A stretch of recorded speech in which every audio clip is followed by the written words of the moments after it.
ਸਤਿ ਸ਼੍ਰੀ ਅਕਾਲ। ਤੁਸੀਂ ਦੇਖ ਰਹੇ ਹੋ ਸਾਂਝਾ ਟੀਵੀ। ਮੈਂ ਹਾਂ ਤੁਹਾਡੇ ਨਾਲ ਅਰਸ਼ਦੀਪ ਤੇ ਤੁਹਾਡਾ ਸਾਰਿਆਂ ਦਾ programme the way to go complete immigration solution ਦੇ ਵਿੱਚ ਸਵਾਗਤ ਹੈ।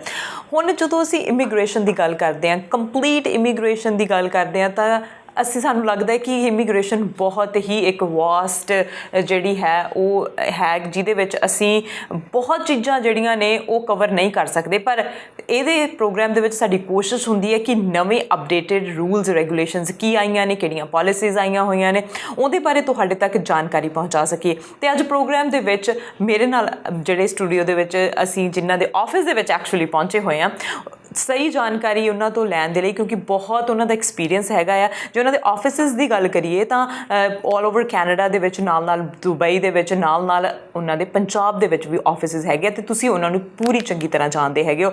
ਮਿਸਟਰ ਅਮਨ ਖੇੜਾ ਮੇਰੇ ਨਾਲ ਨੇ ਫਰੋਮ CWC ਇਮੀਗ੍ਰੇਸ਼ਨ। ਆਓ ਉਹਨਾਂ ਦੇ ਨਾਲ ਗੱਲਬਾਤ ਕਰਦੇ ਹਾਂ ਅਤੇ ਜਾਣਕਾਰੀ ਲੈਂਦੇ ਹਾਂ ਕਿ ਕੀ ਕੁਝ ਨਵਾਂ ਅਪਡੇਟ ਹੋਇਆ ਇਹਨਾਂ ਦਿਨਾਂ ਦੇ ਵਿੱਚ। ਸੋ ਅਮਨ, ਵੈਲਕਮ। ਥੈਂਕ ਯੂ ਜੀ, ਔਰ ਤੁਹਾਡੇ ਸਾਰੇ ਲਿਸਨਰਸ ਨੂੰ ਮੇਰੇ ਵੱਲੋਂ ਪਿਆਰ ਭਰੀ ਸਤਿ ਸ਼੍ਰੀ ਅਕਾਲ, ਨਮਸਕਾਰ ਤੇ ਆਦਾਬ। ਥੈਂਕ ਯੂ ਜੀ।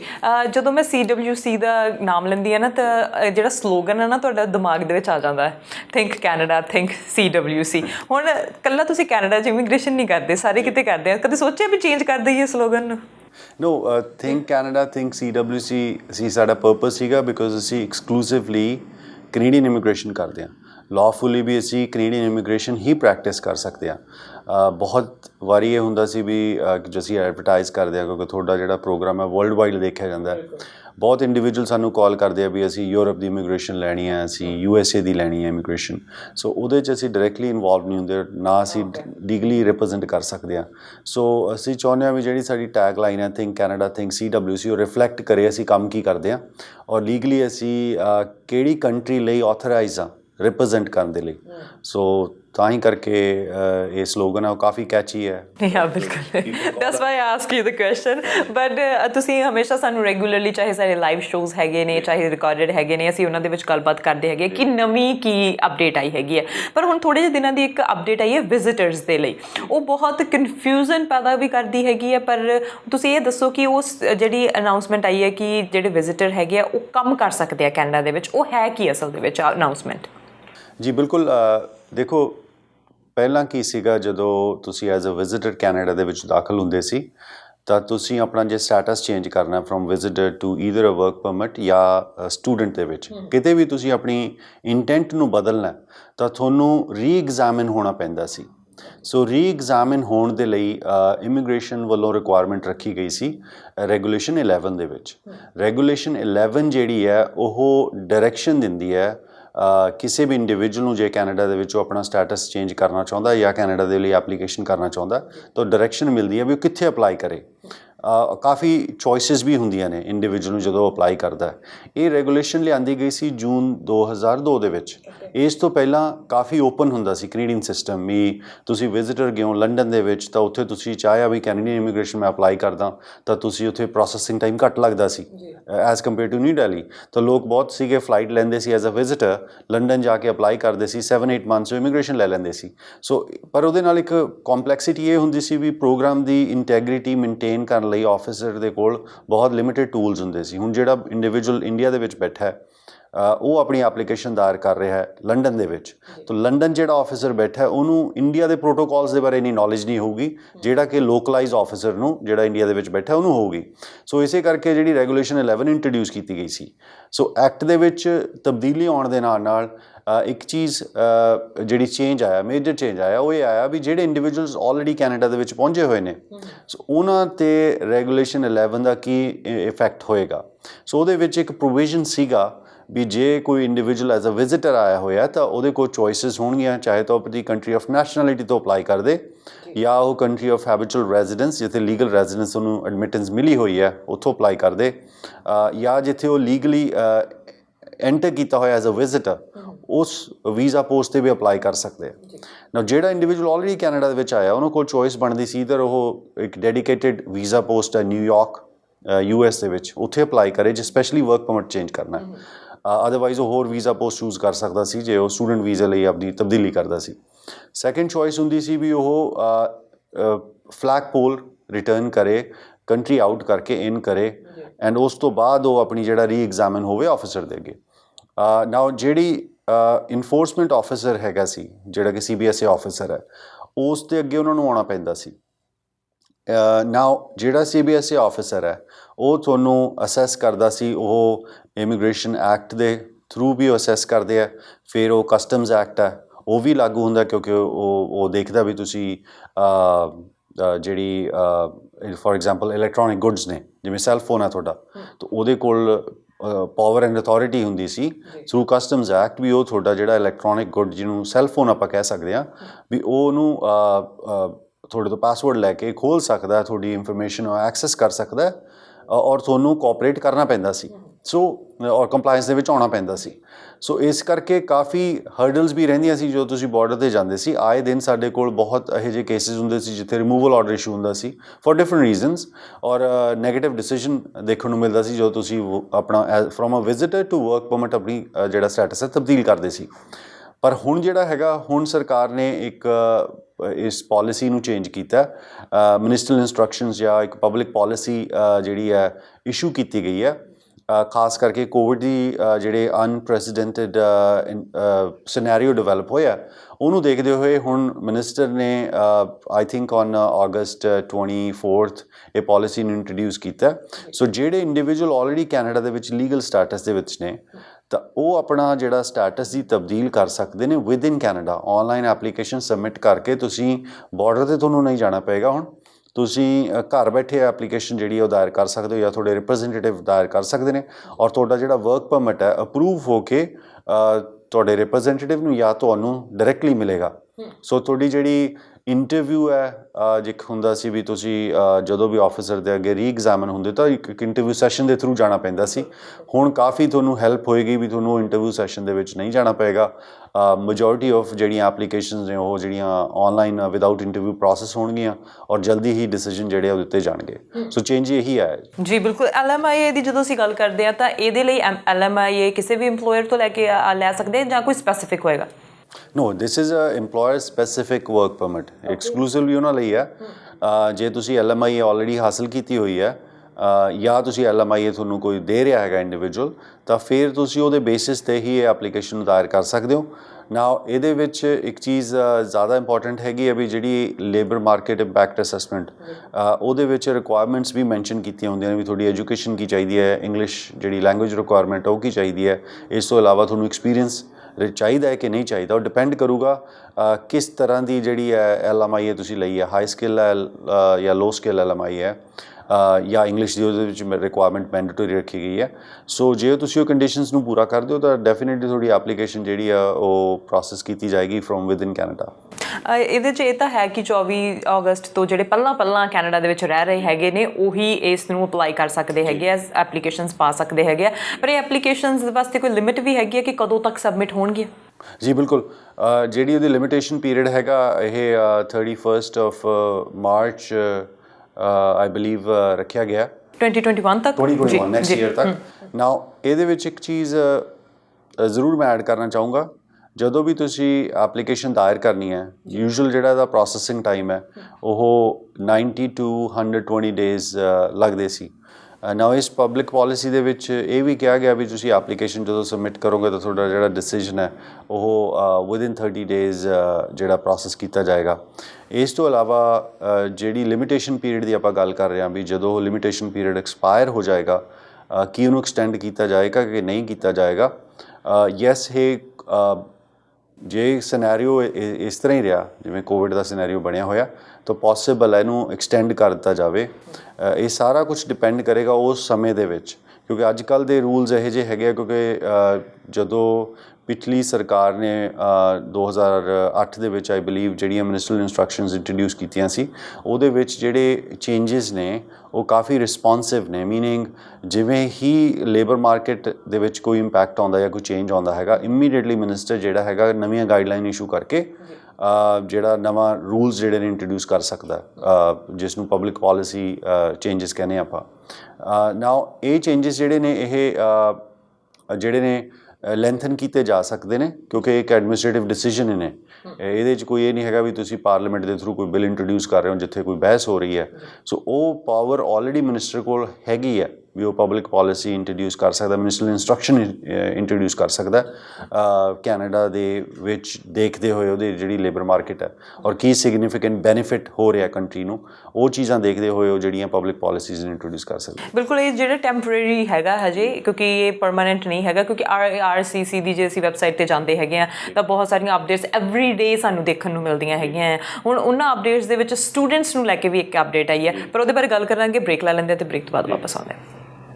ਵੇ to go the complete immigration solution ਦੇ ਵਿੱਚ ਗੱਲਬਾਤ ਹੋ ਰਹੀ ਹੈ CWC ਤੋਂ ਅਮਨ ਖੇੜਾ ਦੇ ਨਾਲ, ਤੇ ਇਸ ਤਰ੍ਹਾਂ ਹੀ ਗੱਲਬਾਤ ਜਾਰੀ ਰਹੇਗੀ। ਰੁਕਦੇ ਹਾਂ ਕਮਰਸ਼ੀਅਲ ਬ੍ਰੇਕ ਦੇ ਲਈ।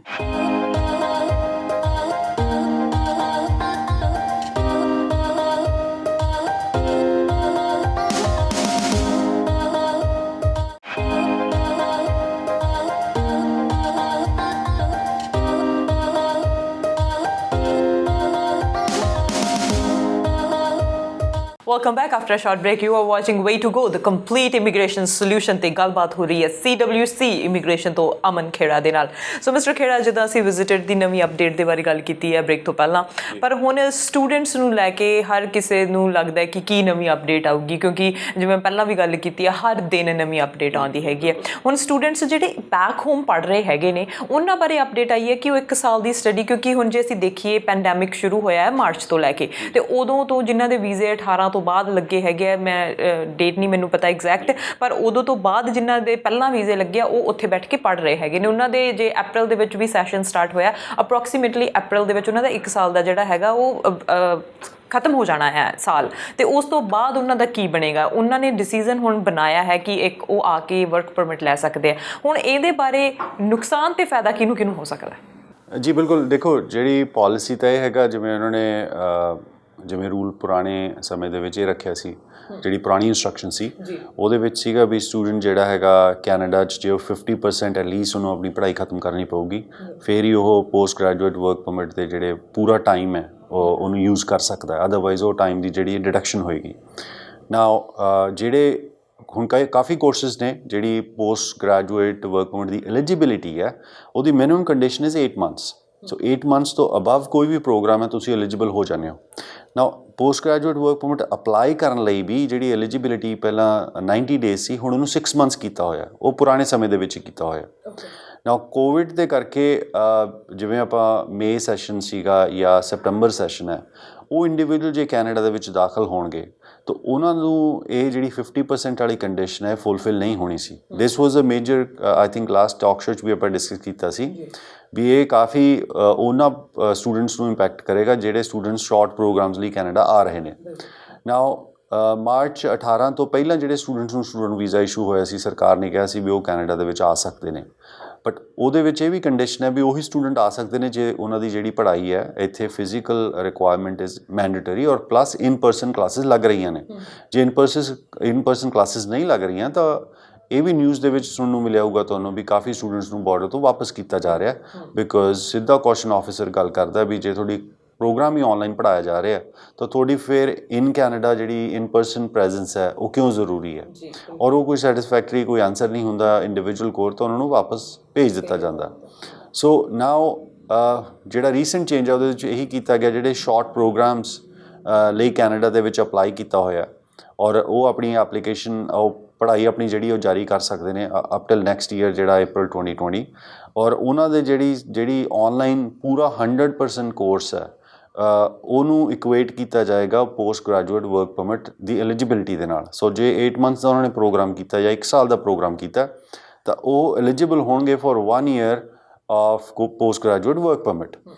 ਨਾਓ ਜਿਹੜਾ ਇੰਟਰਸਟਿੰਗ ਕੁਐਸਚਨ ਹੈ ਇਹਦੇ 'ਚ ਉਹ ਹੈਗਾ ਵੀ ਸਟੂਡੈਂਟ ਜਦੋਂ ਇੱਕ ਟ੍ਰੈਡੀਸ਼ਨਲ ਜਿਹੜੇ ਇੱਕ ਪਾਲਿਸੀ ਬਣੀ ਹੋਈ ਸੀ, ਜਦੋਂ ਸਟੂਡੈਂਟ ਅਪਲਾਈ ਕਰਦਾ ਸੀ ਤਾਂ ਕੈਨੇਡਾ ਦੇ ਵਿੱਚ ਮੌਜੂਦ ਹੁੰਦਾ ਸੀ, ਤਾਂ ਇਨਸਾਈਡ ਕੈਨੇਡਾ ਦਾ ਆਫਿਸ ਉਹਨੂੰ ਡਿਸਾਈਡ ਕਰਦਾ ਸੀ ਪੋਸਟ ਗ੍ਰੈਜੂਏਟ ਵਰਕ ਪਰਮਿਟ। ਸੋ ਇਸ ਕਰਕੇ ਜਿਹੜਾ ਸਕਸੈਸ ਰੇਟ ਸੀਗਾ ਉਹ ਬਹੁਤ ਹਾਈ ਸੀਗਾ ਸਕਸੈਸ ਰੇਟ। ਬਹੁਤ ਘੱਟ ਕੇਸਿਸ ਨੇ ਜਿੱਥੇ ਪੋਸਟ ਗ੍ਰੈਜੂਏਟ ਵਰਕ ਪਰਮਿਟ ਜਿਹੜਾ ਸੀ ਰਿਫਿਊਜ਼ ਹੁੰਦਾ ਸੀ। ਨਾਓ ਹੁਣ ਜਿਹੜਾ ਇੰਡੀਵਿਜੂਅਲ ਹੈ ਜੋ ਆਊਟਸਾਈਡ ਕੈਨੇਡਾ ਦੇ ਵਿੱਚ ਬੈਠਾ ਹੈ, ਆਊਟਸਾਈਡ ਕੈਨੇਡਾ ਦੇ ਵਿੱਚ ਉਹ ਪੜ੍ਹ ਰਿਹਾ ਤਾਂ ਉਹ ਪੋਸਟ ਗ੍ਰੈਜੂਏਟ ਵਰਕ ਪਰਮਿਟ ਲਈ ਆਪਣੀ ਐਲੀਜੀਬਿਲਿਟੀ ਪ੍ਰੂਵ ਕਰਦਾ ਤਾਂ ਫਿਰ ਉਹਨੂੰ ਸੈਕਸ਼ਨ 220 ਦੀਆਂ ਰਿਕੁਆਇਰਮੈਂਟਸ ਨੇ ਪਹਿਲਾਂ ਉਹ ਵੀ ਮੀਟ ਕਰਨੀਆਂ ਪੈਣਗੀਆਂ, ਜਿੱਥੇ ਉਹਨੂੰ ਸਾਬਿਤ ਕਰਨਾ ਪਊਗਾ ਵੀ ਉਹ ਐਕਟਿਵਲੀ ਪਰਸਿਊ ਕਰਦਾ ਰਿਹਾ ਸਟੱਡੀਜ਼। ਔਰ ਉਹਨੇ ਜਿਹੜੇ ਟਰਾਂਸਕ੍ਰਿਪਟਸ ਨੇ ਆਫਕੋਰਸ ਉਹਨਾਂ ਨੂੰ ਉਹ ਵੀ ਦੇਣੀਆਂ ਪੈਣਗੀਆਂ ਵੀ ਉਹ ਜਿਹੜੀਆਂ ਫੁੱਲ ਡਿਸਕਲੋਜ਼ਰ ਦੇਣਾ ਪਏਗਾ ਵੀ ਉਹਨਾਂ ਦਾ ਪੜ੍ਹਾਈ ਦਾ ਪੈਟਰਨ ਕੀ ਰਿਹਾ। ਔਰ ਜੇ ਉਹ ਸਟੂਡੈਂਟ 'ਤੇ ਕਿਸੇ ਨਾ ਕਿਸੇ ਕਿਸਮ ਦੀ ਇਨਐਲੀਜੀਬਿਲਿਟੀ ਬਣਦੀ ਹੈ, ਫੋਰ ਐਗਜ਼ਾਮਪਲ ਉਹ ਕਲਾਸ ਦੇ ਵਿੱਚ ਇੱਕ ਹੋਰ ਵੀ ਹੈਗਾ ਜਿਵੇਂ ਅਸਾਈਨਮੈਂਟਸ ਨੇ, ਫੋਰ ਐਗਜ਼ਾਮਪਲ ਸਟੂਡੈਂਟਸ ਨੂੰ ਕਾਫੀ ਇੱਥੇ ਜਿਹੜਾ ਅਸਾਈਨਮੈਂਟ ਬੇਸਡ ਇਵੈਲੂਏਸ਼ਨ ਹੁੰਦੀ ਹੈ। ਨਾਓ ਅਸਾਈਨਮੈਂਟਸ ਜਨਰਲ ਟੈਂਡੈਂਸੀ ਹੁੰਦੀ ਹੈ ਸਟੂਡੈਂਟਸ ਦੀ, ਜੇ ਤੁਸੀਂ ਰਿਮੋਟਲੀ ਪੜ੍ਹ ਰਹੇ ਹੋ, ਖਾਸ ਕਰਕੇ ਇੰਡੀਆ ਦੇ ਵਿੱਚ ਪੜ੍ਹ ਰਹੇ ਹੋ, ਤਾਂ ਫਿਰ ਉਹਨਾਂ ਦੇ ਉੱਤੇ ਜਿਹੜੀ ਪਲੈਜਰਿਜ਼ਮ ਹੈ, ਜਿਵੇਂ ਜਿਹਦੇ ਵਿੱਚ ਜੇ ਤੁਸੀਂ ਚੀਟਿੰਗ ਕਰਦੇ ਹੋ, ਕਿਤੇ ਨਾ ਕਿਸੇ ਕਿਸਮ ਦੀ ਕਾਪੀ ਕਰਦੇ ਹੋ ਕਿਸੇ ਤੋਂ, ਇੱਕ ਸਿੰਪਲ ਸ਼ਬਦਾਂ 'ਚ ਮੈਂ ਸਮਝਾਉਣਾ ਹੋਵੇ, ਤਾਂ ਤੁਹਾਨੂੰ ਜਿਹੜਾ ਹੈਗਾ ਇਨਐਲੀਜੀਬਲ ਪਾਇਆ ਜਾਂਦਾ, ਨਾਨ ਕੰਪਲਾਇੰਟ ਪਾਇਆ ਜਾਂਦਾ, ਔਰ ਤੁਹਾਨੂੰ ਜਿਹੜਾ ਹੈਗਾ ਕਾਲਜ ਤੋਂ ਕੱਢਿਆ ਵੀ ਜਾ ਸਕਦਾ ਜਾਂ ਕਾਲਜ ਤੋਂ ਬਾਹਰ ਕੀਤਾ ਜਾ ਸਕਦਾ। ਡਿਫਰੈਂਟ ਕਾਲਜਿਸ ਦੇ ਆਪਣੇ ਆਪਣੇ ਰੂਲ ਨੇ ਉਸ ਚੀਜ਼ ਨੂੰ ਲੈ ਕੇ। ਨਾ ਉਹ ਤੁਹਾਡੇ ਕੇਸਿਸ ਦੇ ਉੱਤੇ ਸਾਰਿਆਂ 'ਤੇ ਇੰਪੈਕਟ ਕਰੇਗਾ। ਇਹ ਬਹੁਤ ਇੱਕ ਕਾਮਨ ਸਿਨੈਰੀਓ ਬਣੇਗਾ।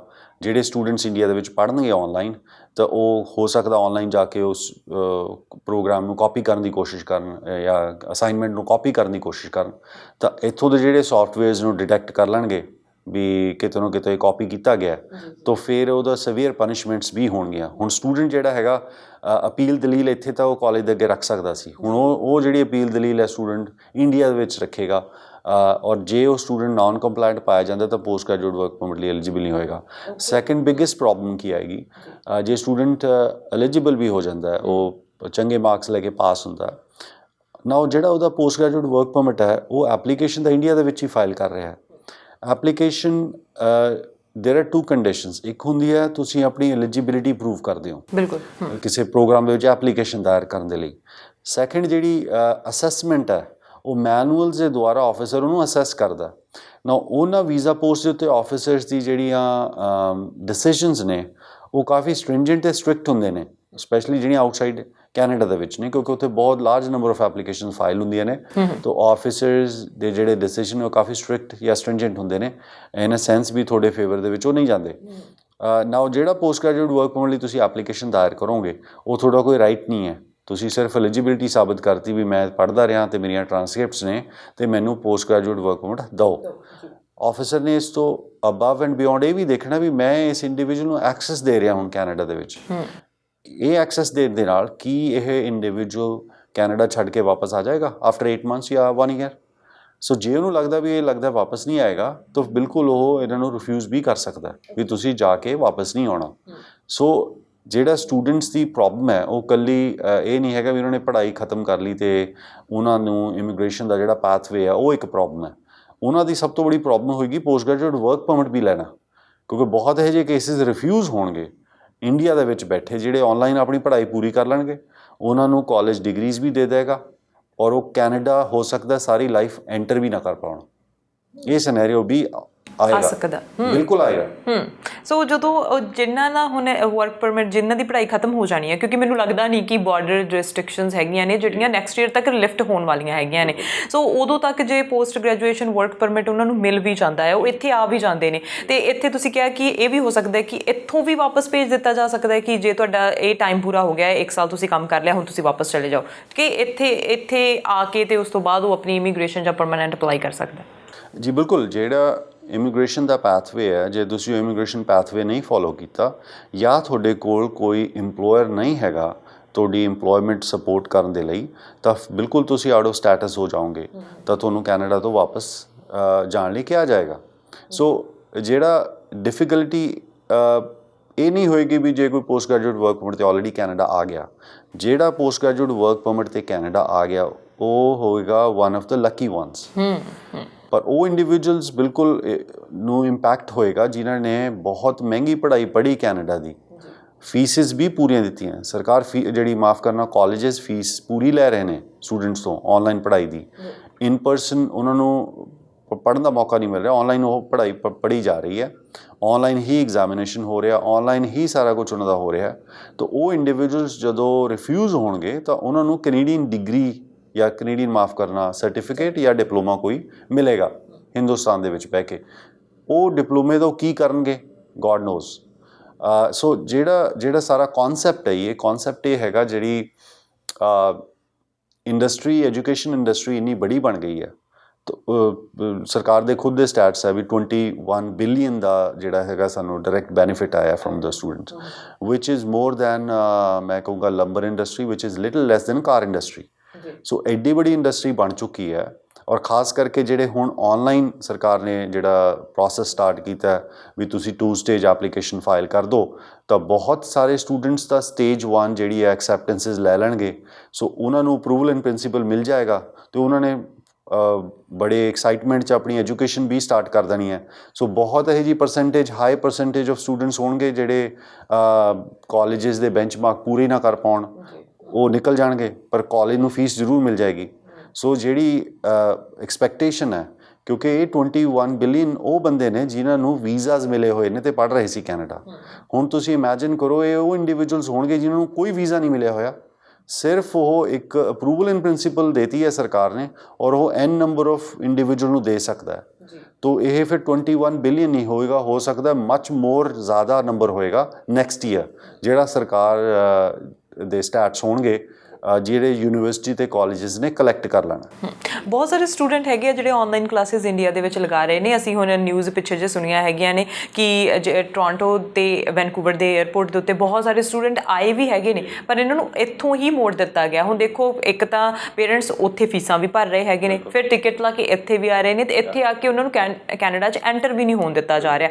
ਹੁਣ 1 ਸਾਲ ਦਾ ਜਿਨ੍ਹਾਂ ਦਾ ਹੈ ਉਹਨਾਂ ਦੀ ਆਪਾਂ ਗੱਲ ਕਰ ਰਹੇ ਹੈਗੇ ਹਾਂ, ਪਰ ਜਿਹੜੀ ਪਹਿਲਾਂ ਦਾ ਇਨੀਸ਼ੀਅਲ ਜਿਹੜਾ ਉਹਨਾਂ ਨੇ ਸਾਨੂੰ ਦਿੱਤਾ ਸੀ ਰੂਲ ਕਿ ਉਹਦੇ ਵਿੱਚ 50% ਉਹਨਾਂ ਨੇ ਸਟੱਡੀ ਕਰਨੀ ਸੀਗੀ ਇੰਡੀਆ ਦੇ ਵਿੱਚ ਬੈਠ ਕੇ ਜਾਂ ਕਿਸੇ ਵੀ ਕੰਟਰੀ ਦੇ ਵਿੱਚ ਬੈਠ ਕੇ, ਫਿਰ 50% ਉਹਨਾਂ ਨੇ ਆਪਦਾ ਕੋਰਸ ਇੱਥੇ ਆ ਕੇ ਪੂਰਾ ਕਰਨਾ ਸੀ। ਹੁਣ ਇਹ ਜਿਹੜਾ ਨਵਾਂ ਰੂਲ ਆ 1 ਸਾਲ ਦੇ ਲਈ ਆਇਆ ਹੈਗਾ। ਹੁਣ ਜਿਨ੍ਹਾਂ ਦੀ 1 ਸਾਲ ਦੀ ਸਟੱਡੀ ਹੈ ਕਿ ਉਹ ਆਪਣੀ ਸਟੱਡੀ ਵੀ ਉੱਥੇ ਜਾ ਕੇ ਉੱਥੋਂ ਹੀ ਦੁਬਾਰਾ ਵਧਾ ਸਕਦੇ ਆ ਜਾਂ ਕਹਿ ਸਕਦੇ ਆ ਕਿ ਅਸੀਂ ਤਾਂ ਹੋਰ ਪੜ੍ਹਨਾ ਜਾਂ ਹੋਰ ਕਾਲਜ ਦੇ ਵਿੱਚ ਐਂਟਰ ਕਰਨਾ ਜਾਂ ਅਸੀਂ ਜਿਹੜੀ ਹੈ ਆਪਣੀ ਪੜ੍ਹਾਈ ਨੂੰ ਹੋਰ ਅੱਗੇ ਵਧਾਉਣਾ। ਸੋ ਉਹਨਾਂ ਦੇ ਕੋਲ ਇਹ ਆਪਸ਼ਨ ਬਣ ਜੂਗਾ ਕਿ ਉਹ 50% ਸਟੱਡੀ ਜਿਹੜੀ ਆ ਉਹ ਇੱਥੇ ਕਰ ਸਕਦੇ ਆ ਜਾਂ 50% ਜਿਹੜੀ ਕੈਨੇਡਾ ਦੇ ਵਿੱਚ ਵਾਪਸ ਆ ਕੇ ਸਕਦੇ। ਸੋ ਇਹ ਆਪਸ਼ਨ ਹੋ ਸਕਦਾ ਜਿਨ੍ਹਾਂ ਦੇ ਕੋਲ ਸਿਰਫ ਹੁਣ 1 ਸਾਲ ਦੀ ਪੜ੍ਹਾਈ ਹੈ। ਜੀ ਪਹਿਲੇ ਤਾਂ ਮੈਂ ਤੁਹਾਨੂੰ ਐਕਸਪਲੇਨ ਕਰਾਂ ਜਿਹੜਾ ਪੋਸਟ ਗ੍ਰੈਜੂਏਟ ਵਰਕ ਪਰਮਿਟ ਹੈ ਉਹ ਹਰ ਕਾਲਜ ਨੂੰ ਨਹੀਂ ਮਿਲਦਾ। ਸੈਕਿੰਡ ਜਿਹੜਾ ਪੋਸਟ ਗ੍ਰੈਜੂਏਟ ਵਰਕ ਪਰਮਿਟ ਹੈ ਉਹ 1 ਟਾਈਮ ਆਪਸ਼ਨ ਹੈ, ਠੀਕ ਹੈ। ਸੋ ਜੇ ਫਰਜ਼ ਕੀਤਾ ਕੋਈ ਸਟੂਡੈਂਟ 8 ਮੰਥਸ ਤੋਂ ਮਿਨੀਮਮ ਜਿਵੇਂ ਮੈਂ ਕਿਹਾ ਸੀ ਪੜ੍ਹਾਈ ਤੋਂ ਸ਼ੁਰੂ ਹੁੰਦਾ, ਸੋ ਜੇ ਤੁਸੀਂ 8 ਮੰਥਸ ਤੋਂ ਘੱਟ ਪੜ੍ਹਦੇ ਹੋ ਤੁਹਾਨੂੰ ਇਹ ਇਸ਼ੂ ਨਹੀਂ ਹੋਏਗਾ। ਸੋ ਨਾਓ ਜੇ ਤੁਸੀਂ 2 ਸਾਲ ਕੈਨੇਡਾ ਪੜ੍ਹਦੇ ਹੋ ਤਾਂ ਤੁਹਾਨੂੰ 3 ਇਅਰਸ ਦਾ ਜਿਹੜਾ ਪੋਸਟ ਗ੍ਰੈਜੂਏਟ ਵਰਕ ਪਰਮਿਟ ਦੀ ਐਲੀਜੀਬਿਲਿਟੀ ਹੁੰਦੀ ਹੈ। ਔਰ ਥਰਡ ਚੀਜ਼ ਹੈ ਵੀ ਤੁਸੀਂ 2 ਪ੍ਰੋਗਰਾਮਸ ਨੂੰ ਕੰਬਾਈਨ ਨਹੀਂ ਕਰ ਸਕਦੇ। ਜਿਵੇਂ ਫਰਜ਼ ਕੀਤਾ ਤੁਸੀਂ 1 ਸਾਲ ਦਾ ਡਿਪਲੋਮਾ ਹੁਣ ਕਰ ਲਿਆ, ਫਿਰ ਇੱਕ ਤੁਸੀਂ ਕਿਹਾ ਮੈਂ ਐਕਸਟੈਂਸ਼ਨ ਲੈਣੀ ਹੈ ਇਨ ਅ ਡਿਫਰੈਂਟ ਪ੍ਰੋਗਰਾਮ। ਸੋ ਤੁਸੀਂ ਉਹ ਡਿਫਰੈਂਟ ਪ੍ਰੋਗਰਾਮ ਜਾਂ ਅਚੀਵ ਕਰਦੇ ਹੋ ਤਾਂ ਫਿਰ ਜਿਹੜੀ ਫਾਈਨਲ ਜਿਹੜੀ ਟਰਾਂਸਕ੍ਰਿਪਟਸ ਨੇ ਜਾਂ ਤੁਹਾਨੂੰ ਡਿਗਰੀ ਇਸ਼ੂ ਹੋਣਾ ਉਹਦੇ ਬੇਸਿਸ 'ਤੇ ਐਨਾਲਾਈਜ਼ ਕੀਤਾ ਜਾਏਗਾ ਵੀ ਇਹਦੀ ਇਕੁਅਲੈਂਸੀ ਕੀ ਹੈ, 1 ਈਅਰ ਪ੍ਰੋਗਰਾਮ ਹੈ ਜਾਂ 2 ਈਅਰ ਪ੍ਰੋਗਰਾਮ ਹੈ। ਕਈ ਪ੍ਰੋਗਰਾਮਸ ਹੈਗੇ ਆ ਕਾਲਜਿਸ ਇਹ ਕਰਾਉਂਦੇ ਆ ਵੀ 1 ਈਅਰ ਪ੍ਰੋਗਰਾਮ ਹੈ, ਉਹਨਾਂ ਦੇ ਕ੍ਰੈਡਿਟ ਟਰਾਂਸਫਰ ਕਰ ਦਿੰਦੇ ਟੂ ਨੈਕਸਟ ਪ੍ਰੋਗਰਾਮ। ਜਿੱਥੇ ਤੁਹਾਡਾ ਸੇ 3 ਈਅਰ ਦਾ ਡਿਗਰੀ ਪ੍ਰੋਗਰਾਮ ਹੈ ਤਾਂ ਫਸਟ ਈਅਰ ਤੁਹਾਨੂੰ ਜਿਹੜੀ ਐਗਜ਼ੈਂਪਸ਼ਨ ਮਿਲ ਜਾਂਦੀ ਹੈ, ਉਹ ਬਿਲਕੁਲ ਐਲੀਜੀਬਲ ਹੋ ਜਾਣਗੇ। ਨਾਓ ਜਿਹੜੇ post graduate work permit India ਦੇ ਵਿੱਚ ਉਹ ਮਾਫ ਕਰਨਾ ਜਿਹੜੇ ਸਟੱਡੀ ਪਰਮਿਟ ਐਕਸਟੈਂਸ਼ਨਸ ਇੰਡੀਆ ਵਿੱਚ ਉਹ ਫਾਈਲ ਹੋਣਗੇ ਉਹ ਕਰ ਸਕਦੇ ਨਹੀਂ ਨਾ। ਉਸ ਸਮੇਂ ਦੇਖਣਾ ਪਏਗਾ ਵੀ ਇੰਡੀਵਿਜੂਅਲ ਕੀ ਜਿਹੜੀ ਐਲੀਜੀਬਿਲਿਟੀ ਹੈ ਸਟੱਡੀ ਪਰਮਿਟ ਦੀ, ਜੇ ਸੇਮ 2 ਸਟੇਜ ਪ੍ਰੋਸੈਸ ਨਾ ਰਿਹਾ, ਇਹ ਪ੍ਰੋਸੈਸ ਨੂੰ ਬਦਲ ਦਿੱਤਾ ਗਿਆ ਤਾਂ ਵੀ ਇਹ ਐਲੀਜੀਬਿਲਿਟੀ ਕੰਪਲੀਟ ਕਰਦਾ ਜਾਂ ਨਹੀਂ ਕਰਦਾ, ਤਾਂ ਫਿਰ ਉਹ 'ਤੇ ਵੀਜ਼ਾ ਆਫਿਸਰ ਡਿਸੀਜਨ ਦੇਗਾ। ਜਿਹੜਾ ਪੋਸਟ ਗ੍ਰੈਜੂਏਟ ਵਰਕ ਪਰਮਿਟ ਹੁਣ ਇਸ਼ੂ ਕੀਤਾ ਜਾਏਗਾ ਜੇ ਕੋਈ ਇੰਡੀਵਿਜੂਅਲ April 2020 ਨੂੰ ਸਰਪਾਸ ਕਰ ਜਾਂਦਾ ਉਹਦੇ 'ਤੇ ਫਿਰ ਉਹ 50% ਜਿਹੜੀ education in Canada the condition ਹੈ ਜਿਹੜੀ ਉਹ ਐਪਲੀਕੇਬਲ ਹੋ ਜਾਣੀ ਹੈ। ਸੋ ਇਹ ਮੈਟਰ ਜਿਹੜਾ ਹੈਗਾ ਜਿਵੇਂ ਆਪਾਂ ਅੱਜ ਡਿਸਕਸ ਕਰ ਰਹੇ ਹਾਂ April is still next year, ਹੋ ਸਕਦਾ ਉਦੋਂ ਕੋਈ ਸਰਕਾਰ ਚੇਂਜਸ ਕਰ ਦੇ, ਹਾਲੇ ਇਹਦੇ ਬਾਰੇ ਕੋਈ ਸਰਟਨ ਨਹੀਂ ਕੀਤਾ ਜਾ ਸਕਦਾ। ਬਟ ਜਿਵੇਂ ਜਿਵੇਂ ਰੂਲ ਬਦਲ ਰਹੇ ਨੇ ਉਹਦਾ ਇੰਪੈਕਟ ਕੀ ਆਏਗਾ ਉਹ ਕਾਫੀ ਇੰਟਰਸਟਿੰਗ ਹੈ। ਐਵਰੀ ਡੇ ਉਹ ਸਿਨੈਰੀਓ ਬਦਲਦਾ। ਬਹੁਤ ਸਟੂਡੈਂਟਸ ਨੇ ਜਿਹੜੇ ਬੰਬਾਰਡ ਕਰ ਰਹੇ ਨੇ ਐਪਲੀਕੇਸ਼ਨ, ਵੀ ਨੋ ਇੰਡੀਆ ਦੇ ਵਿੱਚ ਕਾਫੀ ਜ਼ਿਆਦਾ ਇਹਨੂੰ ਪ੍ਰਮੋਟ ਕੀਤਾ ਜਾ ਰਿਹਾ ਕਿਉਂਕਿ ਜਿਹੜੀ ਲੈਟਰ ਆਫ ਐਕਸੈਪਟੈਂਸ ਮਾਫ ਕਰਨਾ ਕਾਲਜ ਤੋਂ ਮਿਲਣ ਤੋਂ ਬਾਅਦ ਤੁਹਾਨੂੰ ਜਿਹੜੀ ਅਪਰੂਵਲ ਇਨ ਪ੍ਰਿੰਸੀਪਲ ਆ ਬਹੁਤ ਸੌਖਾ ਪ੍ਰੋਸੈਸ ਹੈ, ਉਹਦੇ 'ਚ ਕੋਈ ਬਹੁਤ ਟਫ ਕੰਡੀਸ਼ਨਸ ਨਹੀਂ ਹੈ। ਅਪਰੂਵਲ ਇਨ ਪ੍ਰਿੰਸੀਪਲ ਆਲਮੋਸਟ ਹਰ ਸਟੂਡੈਂਟ ਨੂੰ ਇਸ਼ੂ ਕੀਤੀ ਜਾ ਰਹੀ ਹੈ ਪਰ ਉਸ ਦੀ ਟੈਸਟਿੰਗ ਜਿਹੜੀ ਉਹ ਬਾਅਦ 'ਚ ਹੋਏਗੀ। ਸੋ ਜਿਸ ਤਰ੍ਹਾਂ ਮੈਂ ਪਿਛਲੀ ਆਪਾਂ ਕੁਐਸਚਨ ਜ਼ਿਕਰ ਕੀਤਾ ਸੀ ਵੀ ਬਹੁਤ ਸਾਰਾ ਰੈਵਨਿਊ ਕਾਲਜਸ ਨੇ ਇਕੱਠਾ ਕਰ ਲੈਣਾ, ਜਿਹਦਾ ਬੈਨੀਫਿਟ ਸਰਕਾਰ ਨੂੰ ਵੀ ਮਿਲੇਗਾ ਡਾਇਰੈਕਟਲੀ ਔਰ ਇਨਡਾਇਰੈਕਟਲੀ, ਤੇ ਕੈਨੇਡੀਅਨਸ ਨੂੰ ਵੀ ਮਿਲੇਗਾ ਡਾਇਰੈਕਟਲੀ ਔਰ ਇਨਡਾਇਰੈਕਟਲੀ। ਤੇ ਪਰ ਜਿਹੜੇ ਨੁਕਸਾਨ ਹੋਏਗਾ ਉਹ ਸਟੂਡੈਂਟਸ ਦਾ ਹੋਏਗਾ, ਜਿਹੜੇ ਐਕਸਪੈਕਟੇਸ਼ਨ ਨਾਲ ਪੜ੍ਹਨਗੇ ਵੀ ਅਸੀਂ ਇੱਕ ਦਿਨ ਕੈਨੇਡਾ ਜਾਵਾਂਗੇ, ਕਿਉਂਕਿ ਕਾਫੀ ਸਟੂਡੈਂਟਸ ਦਾ ਏਮ ਇਹ ਹੁੰਦਾ ਵੀ ਮੈਂ ਕੈਨੇਡਾ ਦੇ ਵਿੱਚ ਆਪਣੀ ਪੜ੍ਹਾਈ ਪੂਰੀ ਕਰੂੰਗਾ ਅਤੇ ਪੂਰੀ ਕਰਨ ਤੋਂ ਬਾਅਦ ਮੈਂ ਇਮੀਗ੍ਰੇਸ਼ਨ ਲਊਂਗਾ। ਸਰਕਾਰ ਉਸ ਪ੍ਰਿੰਸੀਪਲ 'ਤੇ ਨਹੀਂ ਕੰਮ ਕਰਦੀ। ਸਰਕਾਰ ਕੰਮ ਕਰਦੀ ਹੈ ਵੀ ਕੈਨੇਡੀਅਨ ਐਜੂਕੇਸ਼ਨ ਇੱਕ ਵਰਲਡ ਕਲਾਸ ਐਜੂਕੇਸ਼ਨ ਹੈ ਔਰ ਉਹਦੀ ਡਿਗਰੀ ਦੀ ਵੈਲਿਊ ਵਰਲਡ ਓਵਰ ਹੈ। ਉਹ ਅਚੀਵ ਕਰਨ ਲਈ ਇੰਡੀਵਿਜੂਅਲ ਸਾਨੂੰ ਪੈਸੇ ਦਿੰਦਾ ਹੈ ਔਰ 3 ਗੁਣਾ ਜਾਂ 4 ਗੁਣਾ ਜ਼ਿਆਦਾ ਫੀਸ ਦਿੰਦਾ ਹੈ ਉਹ ਜਿਹੜਾ ਫੋਰਨ ਨੈਸ਼ਨਲ ਹੈ ਵਰਸਸ ਕੈਨੇਡੀਅਨ, ਉਹ ਡਿਗਰੀ ਅਚੀਵ ਕਰਨ ਦੇ ਲਈ। ਸੋ ਚਾਹੇ ਉਹ ਡਿਗਰੀ ਉਹਨੇ ਇੰਡੀਆ 'ਚ ਬਹਿ ਕੇ ਅਚੀਵ ਕਰ ਲਈ ਅਤੇ ਉਹ ਕਦੇ ਵੀ ਕੈਨੇਡਾ ਨਹੀਂ ਆਇਆ, ਪਰ ਉਹਨੂੰ ਡਿਗਰੀ ਤਾਂ ਮਿਲ ਗਈ। ਉਸ ਡਿਗਰੀ ਦੇ ਬਦਲੇ ਸਰਕਾਰ ਨੇ ਪੈਸੇ ਲਏ, ਇਹ ਸਰਕਾਰ ਦੀ ਜਸਟੀਫਿਕੇਸ਼ਨ ਹੈ। ਤਾਂ ਸਟੂਡੈਂਟ ਜਿਹੜੇ ਨੇ ਹੋ ਸਕਦਾ ਉਹਨਾਂ ਨੂੰ ਕਾਫੀ ਨਿਰਾਸ਼ਾ ਹੋਏਗੀ ਐਟ ਸਮ ਪੁਆਇੰਟ ਜਦੋਂ ਇਸ ਥਾਊਜ਼ੈਂਡਸ ਆਫ ਐਪਲੀਕੇਸ਼ਨ ਜਿਹੜੀਆਂ ਨੇ ਰਿਫਿਊਜ਼ ਹੋਣਗੀਆਂ। ਐਨੀ ਸੋਲਿਊਸ਼ਨ ਟੂ ਦੈਟ, ਐਨੀ ਉਹਨਾਂ ਨੂੰ ਕੋਈ ਆਈਡੀਆ ਜਾਂ ਉਹਨਾਂ ਨੂੰ ਕੋਈ ਆਪਣਾ ਟਿਪ ਦਿਓ ਜਾਂ ਉਹਨਾਂ ਨੂੰ ਕੋਈ ਸੁਜੈਸ਼ਨ ਦਿਓ, ਉਹਨਾਂ ਨੂੰ ਕੀ ਕਰਨਾ ਚਾਹੀਦਾ? ਬਿਲਕੁਲ ਉਹ ਸਟੂਡੈਂਟ ਦਾਖਲਾ ਲੈਣ ਜਿਹੜੇ ਸਮਝਦੇ ਨੇ ਵੀ ਉਹ ਕੇਪੇਬਲ ਨੇ ਲੈਂਗੁਏਜ ਪ੍ਰੋਫੀਸ਼ੀਐਂਸੀ ਪੂਰਾ ਕਰਨ ਦੇ ਲਈ, ਫਾਈਨੈਂਸ਼ੀਅਲ ਐਬਿਲਿਟੀ ਸਾਬਤ ਕਰਨ ਦੇ ਲਈ, ਔਰ ਉਹ ਕੈਨੇਡੀਅਨ ਪੜ੍ਹਾਈ ਨੂੰ ਪੂਰਾ ਕਰ ਸਕਦੇ ਨੇ। ਕਿਉਂਕਿ ਇਹ ਤੁਹਾਡੀ ਜਿਹੜੀ ਟੈਸਟਿੰਗ ਹੋਈ ਹੈ, ਜਿਹੜਾ ਟੈਸਟ ਕੀਤਾ ਜਾਏਗਾ ਤੁਹਾਨੂੰ ਵੀ ਤੁਸੀਂ ਕੀ ਏ ਗ੍ਰੇਡ ਸਟੂਡੈਂਟ ਰਹੇ ਹੋ ਜਾਂ ਬਿਲਕੁਲ ਐਫ ਗ੍ਰੇਡ 'ਤੇ ਰਹੇ ਹੋ, ਮਤਲਬ ਫੇਲ ਹੁੰਦੇ ਰਹੇ ਹੋ, ਤਾਂ ਫਿਰ ਉਹ ਜਿਹੜਾ ਤੁਹਾਡਾ ਪੈਟਰਨ ਹੈ ਉਹਨੂੰ ਐਨਾਲਾਈਜ਼ ਕੀਤਾ ਜਾਏਗਾ ਔਰ ਉਹ ਇੱਕ ਰਿਫਿਊਜ਼ਲ ਦਾ ਰੀਜ਼ਨ ਬਣੇਗਾ। ਸੋ ਜਿਹੜਾ ਅਪਰੂਵਲ ਇਨ ਪ੍ਰਿੰਸੀਪਲ ਗਾਰੰਟੀ ਨਹੀਂ ਕਰਦਾ ਵੀ ਤੁਹਾਨੂੰ ਫਾਈਨਲ ਸਟੱਡੀ ਪਰਮਿਟ ਕੈਨੇਡਾ ਦੇ ਵਿੱਚ ਕੋਈ ਲੈਂਡਿੰਗ ਐਕਸੈਸ ਮਿਲੇਗਾ। ਸੋ ਪਲੀਜ਼ ਉਹ ਸਟੂਡੈਂਟ ਹੀ ਕਰਨ ਜਿਹੜੇ ਕੇਪੇਬਲ ਨੇ ਔਰ ਜਿਹੜੇ ਸਮਝਦੇ ਨੇ ਵੀ ਉਹ ਕੈਨੇਡਾ ਦੀ ਜਿਹੜੀ ਪੜ੍ਹਾਈ ਉਹ ਪੜ੍ਹ ਸਕਦੇ ਨੇ। ਅਦਰਵਾਈਜ਼ ਬਾਕੀ ਸਟੂਡੈਂਟਸ ਵੇਟ ਕਰਨ, ਆਪਣੇ ਲੋਕਲ ਐਡਮਿਸ਼ਨਸ ਲੈ ਲੈਣ ਜਿੱਥੇ ਉਹ ਪੜ੍ਹ ਰਹੇ ਨੇ, ਸਟੱਡੀ ਆਪਣੀ ਕੰਟੀਨਿਊ ਕਰਨ।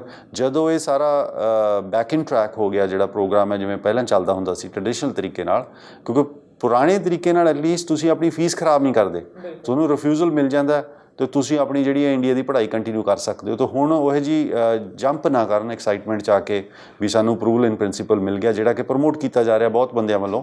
ਤਾਂ ਉਸ ਚੀਜ਼ ਨੂੰ ਬਹੁਤ ਕੇਅਰਫੁਲ ਰਹਿਣ। ਜੀ ਬਿਲਕੁਲ, ਅਦਰਵਾਈਜ਼ ਕੰਟੈਕਟ CWC। ਬਿਲਕੁਲ, ਥੈਂਕ ਯੂ ਅਮਨ, ਤੁਸੀਂ ਹਮੇਸ਼ਾ ਸਾਨੂੰ ਜਿਹੜੀ ਇੰਪੋਰਟੈਂਟ ਇਨਫੋਰਮੇਸ਼ਨ ਉਹ ਦਿੰਦੇ ਰਹਿੰਦੇ ਹੋ। ਹੋਰ ਅਪਡੇਟਸ ਜਿਹੜੀਆਂ ਆਉਂਦੀਆਂ ਰਹਿਣਗੀਆਂ ਅਤੇ ਅਸੀਂ ਤੁਹਾਡੇ ਨਾਲ ਇੱਦਾਂ ਹੀ ਗੱਲਬਾਤ ਕਰਦੇ ਰਹਾਂਗੇ। ਫਿਲਹਾਲ ਤੁਸੀਂ ਟਾਈਮ ਦਿੱਤਾ ਉਹਦੇ ਲਈ ਤੁਹਾਡਾ ਧੰਨਵਾਦ। Thank you so much. Thank you. ਬਿਲਕੁਲ, ਅੱਜ ਅਸੀਂ 2 ਹੀ ਟੌਪਿਕ ਚੂਜ਼ ਕੀਤੇ ਸੀ, ਇੱਕ ਵਿਜ਼ਿਟਰ ਦੀ ਨਵੀਂ ਜਿਹੜੀ ਇਨਫੋਰਮੇਸ਼ਨ ਆਈ ਸੀ ਅਤੇ ਨਾਲ ਸਟੂਡੈਂਟਸ ਨੂੰ ਲੈ ਕੇ। ਹੁਣ ਅਮਨ ਨੇ ਬਹੁਤ ਵਧੀਆ ਤਰੀਕੇ ਨਾਲ ਦੱਸਿਆ ਕਿ ਕਿਸ ਤਰ੍ਹਾਂ ਸਾਨੂੰ ਕਰਨਾ ਚਾਹੀਦਾ ਜੇ ਅਸੀਂ ਇੰਡੀਆ ਦੇ ਵਿੱਚ ਐਜ਼ ਅ ਸਟੂਡੈਂਟ ਬੈਠੇ ਹੈਗੇ ਆ। ਹੋਰ ਅਪਡੇਟਸ ਤੁਹਾਡੇ ਤੱਕ ਇਸ ਤਰ੍ਹਾਂ ਹੀ ਪਹੁੰਚਾਉਂਦੇ ਰਹਾਂਗੇ। ਤੁਸੀਂ ਦੇਖਦੇ ਰਹੋ ਸਾਂਝਾ TV ਤੇ ਮੈਨੂੰ ਅਰਸ਼ਦੀਪ ਨੂੰ ਦਿਓ ਇਜਾਜ਼ਤ। ਸਤਿ ਸ਼੍ਰੀ ਅਕਾਲ।